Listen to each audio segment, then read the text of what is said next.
Plenty of things look easy at first. Skydiving, lion taming, from the comfort of your armchair, all sorts of risks look easy as Cristiano Ronaldo, Diogo Jota, and Bruno Fernandes literally blew Russia off the park in a clinical display of attacking football. Wow. Sorry, what did you say, Kobe? Wow, bro. Let's break it down. I am Pat Mayo, and I'm here to give you the best pick at the top of the board, the best bet, if you will. So I'm going to go with just under 25 for Middleton here.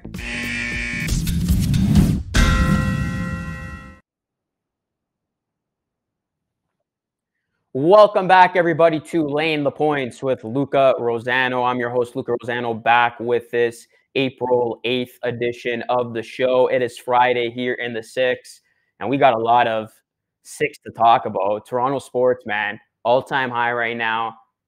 Everybody's feeling the vibe right now, and Toronto sports, they're dominating. We got a lot to get to in today's show. Before we jump right into it, let's quickly look at my bets from last night. I won my Raptors bet. I won my Leafs bet, but I lost my Grizzlies bet. So I went 2-1. That's pretty respectable, right? I mean, the Raptors bet was a little shaky at first, especially when they were down by as many as 15 against the Sixers. But then they came back and won that game outright. They were actually a slight underdog, which just added value to that win. And I told you to take the Leafs on the money line, and that they did. They won by 1 goal. So if you took the Leafs minus 1.5, you would have actually lost that bet. I literally told you, take the Leafs by 1, and they won by 1. So I give you some pretty good picks on this show. That's why you got to stay tuned for my other picks. But I did get my Grizzlies bet wrong. I mean, I was quite shocked. The Grizzlies usually cover, backdoor cover even if John Morant's not playing. But you got to give a lot of credit to Nikola Jokic. Unbelievable talent. 2,000 points, 1,000 rebounds, 500 assists. First player to ever do that in one NBA regular season. It was the Nikola Jokic show last night. The Denver faithful were on their feet, and Nikola Jokic, I mean, he really just added another layer to why he should win back-to-back MVPs. And it was such a perfect timing moment for him because he dominated last night. He put up another great stat line, and Embiid didn't do the same. Embiid struggled once again against the Toronto Raptors, which is going to lead us into the first thing that I want to get into in today's show, and that is the Raptors make an absolute statement over the Philadelphia 76ers. So get this straight. The Raptors have now beaten the new-look Philadelphia 76ers twice, both times coming without Fred VanVleet and OG Anunoby. The 76ers do not want to see the Raptors in the first round of the playoffs. I think we can all agree with that statement right now. And it's just because the Raptors match up so well against Philly that they would create so many matchup problems. It would be a matchup nightmare for Philadelphia. Take a look at this game in particular. James Harden had another off night from shooting the basketball. I don't know what's going on with him, but playoff James Harden has already been activated before the playoffs even began.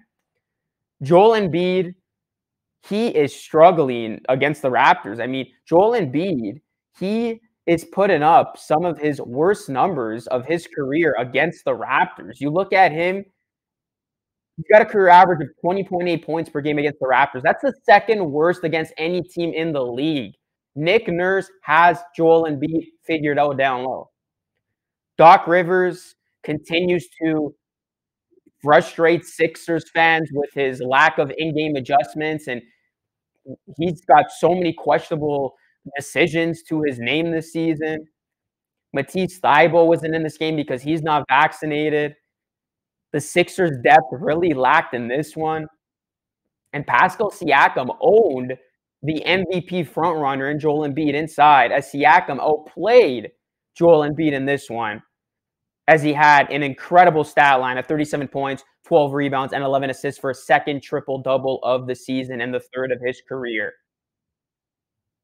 The Raptors showing why they would do pretty damn well in a first-round playoff series against the Philadelphia 76ers. And the Raptors are now 13-7 against the Sixers since 2018. Since Nick Nurse took over the organization. as the head coach. So I don't know if it's a psyche thing at this point, but the Philadelphia 76ers do not want to see the Raptors in the first round. This is a series that I definitely would be confident in saying the Raptors would win. So maybe the Sixers lost this game on purpose because they're trying to fall out of that fourth spot.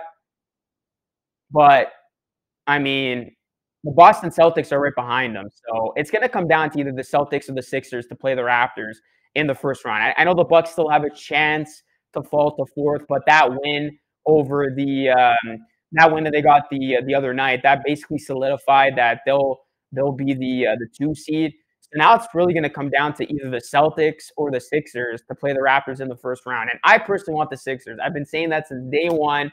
I want Philadelphia. I think the Raptors have that series if it happens. So it was just another impactful performance from Siakam, another statement night for the Raptors. They were at home. It was a playoff atmosphere, playoff crowd. Vlad Guerrero was in attendance as his Blue Jays are going to be in action tonight. I'll get into that a little bit more later on in the show. But the Raptors spoiled Danny Green's ring night. Danny Green finally got his ring after almost 3 years. Got that 2019 Raptors championship ring. And he actually had a pretty good game in this one. He was hitting a ton of threes. But the Raptors spoiled his moment. They were not going to let Danny Green return to Toronto, take a ring, and beat them as well. So here are the Raptors, one of the hottest teams in the second half of the season, gaining momentum, gaining steam at just the right time. And at first, it was far-fetched to think that this team would be a top 6 team. But now it's not far-fetched to think that this team can actually win a damn playoff series. Who would have thought? And the Raptors will be in action again tonight against the Rockets. They got 2 more regular season games left, trying to make sure they stay 5th. And I'll gladly lay the points tonight. Give me the Raptors tonight, -11 against the Rockets. They're going to win this game and expect Fred VanVleet to rest some more, and I'm okay with him resting. I mean, if we don't see Fred VanVleet until game 1 of the playoffs, I'm good with that. Let him rest. Let him get back to 100% because clearly the Raptors don't need him for right now. And OG Anunoby too. His health is vital. I would not be upset if the next time we see OG is for game 1 of the playoffs as well. Get this team going. Get this team ready. Get this team healthy when it matters in a week's time. And you better believe the Raptors are going to be getting that typical afternoon Saturday opening playoff game. So they'll be ready for it. You better believe they will. Our very own Nor was actually at the game last night, and she looked like she had a good time. And look, it's going to be exciting to have playoff basketball back in the 6. First time since 2019, we're going to be getting home Raptor playoff games in the rightful home of Toronto and not Tampa. And you know the crowd's ready. You know the fans are ready. And Jurassic Park's going to be buzzing. Scotiabank Arena is going to be buzzing. I can't wait. So sticking with the Raptors here before we move on to some more notable Toronto sports talking points. How about Pascal Siakam? All NBA Siakam, or at least that's what we hope to call him on Monday. He has been putting up some great numbers. And I've said it many times, I've been a huge, I guess you could call it hater or non-believer of Siakam, especially with the way that he played over the last couple of seasons following the bubble. But you can tell Siakam is feeling like his old self again. And something tells me all he needed was to be back at Scotiabank Arena with his home crowd fueling him on. Because he looks so different playing in front of those fans at home compared to how he looked inside the bubble in Tampa. And Siakam's been putting up numbers that we have not seen before. And only a few guys have done. So you look at Siakam's All-NBA case. He turned 28 last week. He is one of 5 NBA players averaging at least 22 points, 8 rebounds, and 5 assists. The other 4 are pretty darn good. Perennial MVP candidates, LeBron James, Nikola Jokic, Giannis Antetokounmpo, and Luca Doncic.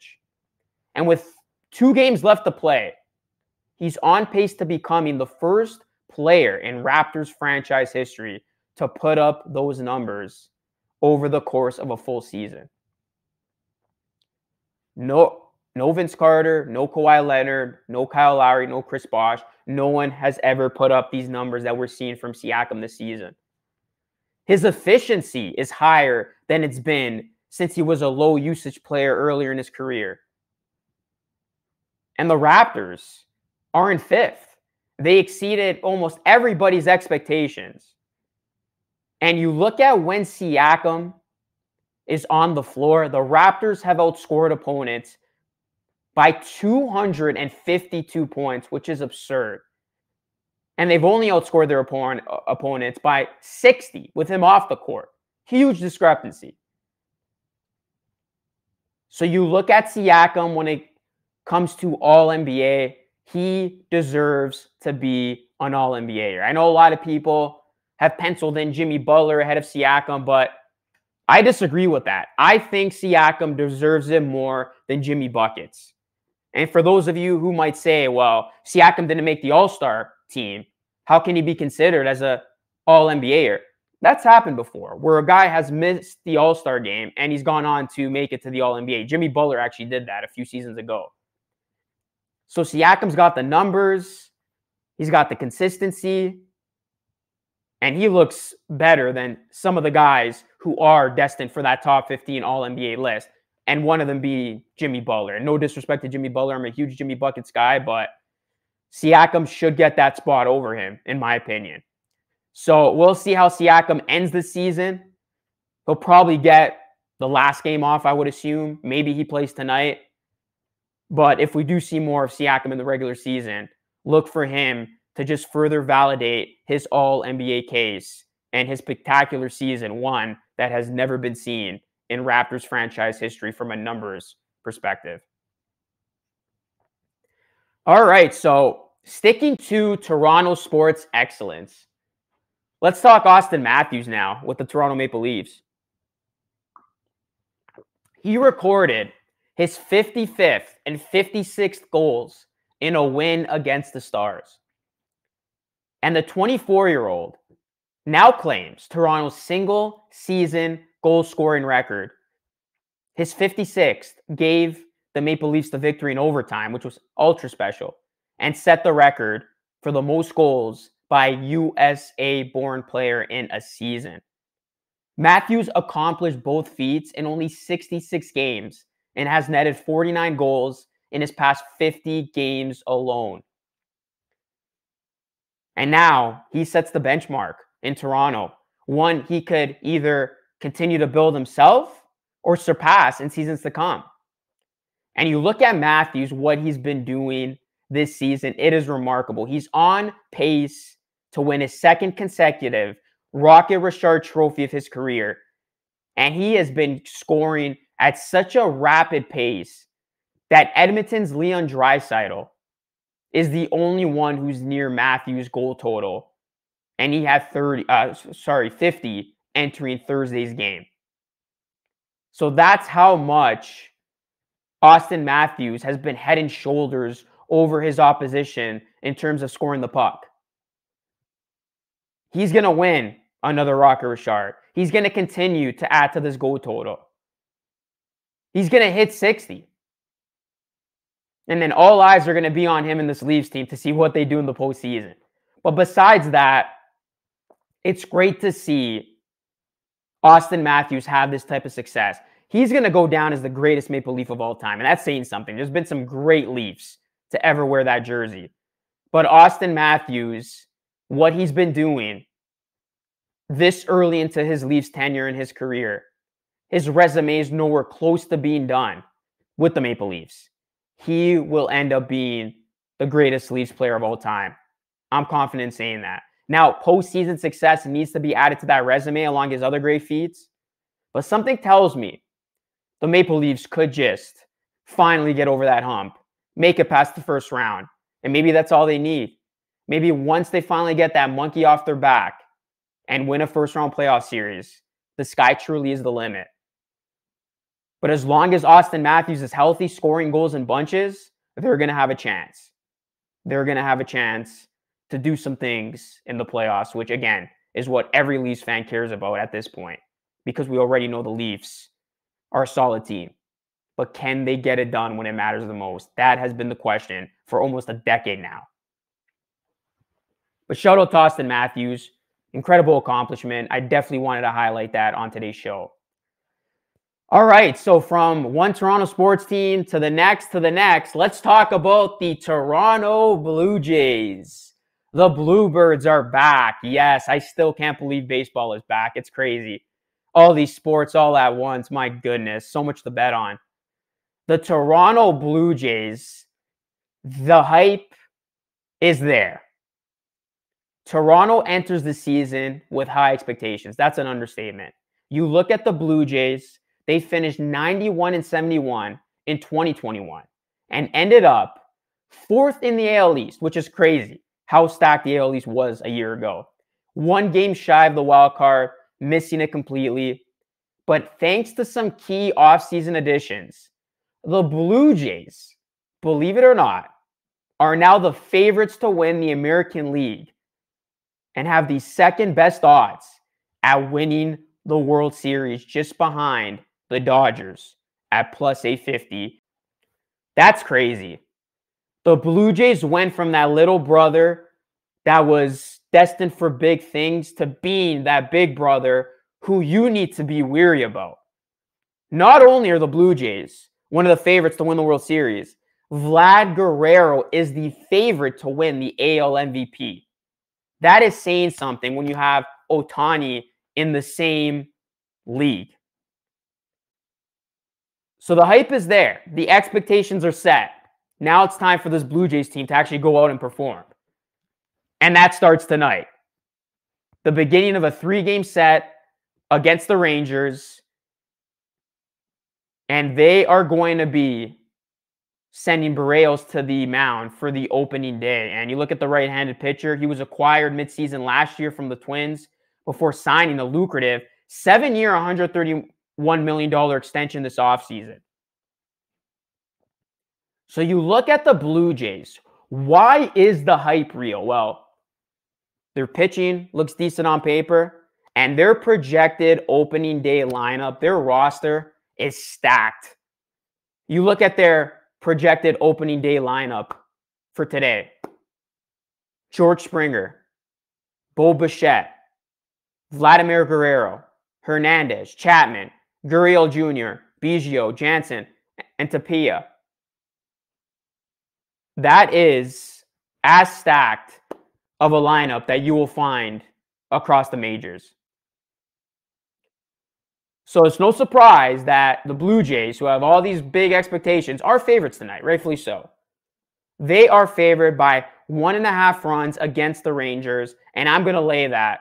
I like the Jays tonight to win by 2 or more runs at plus 116. I'm excited to watch Blue Jays baseball.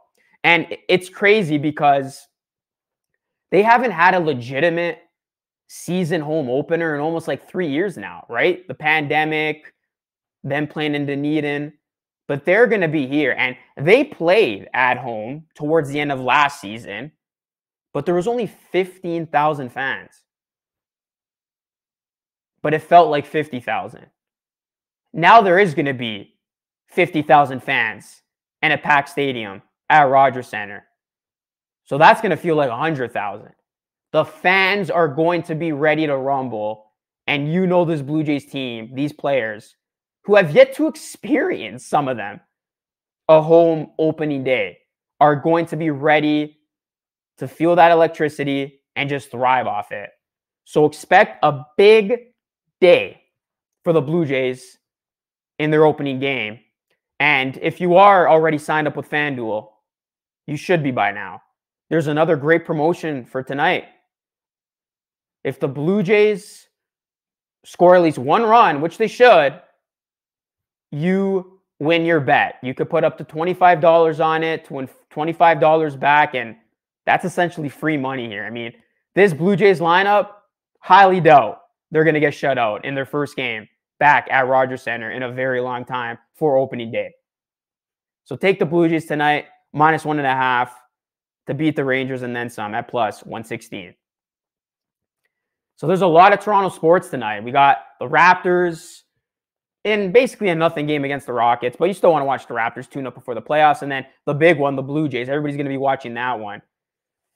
So what is going to be my best bet of the night? With all these great Toronto sports teams in action, I'm actually going to go with a non-Toronto sports matchup. I gave you some Toronto sports bets already. Just to recap, I like the Raptors -11, and I like the Blue Jays -1.5 against the Rangers. I'm actually going to stick with the NBA with my best bet, and I'm going to go with the Jazz -2.5 over the Suns. The reason being, the Suns should still be resting some players, some key players, as they've already locked up #1 in the West and the best record in the NBA.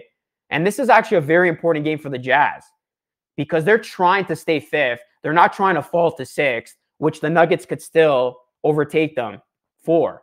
Because if the Jazz fall 6th, they play the Warriors in the first round. They do not want to see the Warriors in the first round. They would much rather test their chances, test their luck by taking on the Mavericks. So by them winning tonight, it would help their cause to stay in that 5th spot. They're going to be at home, the Jazz are. They've been playing much better lately.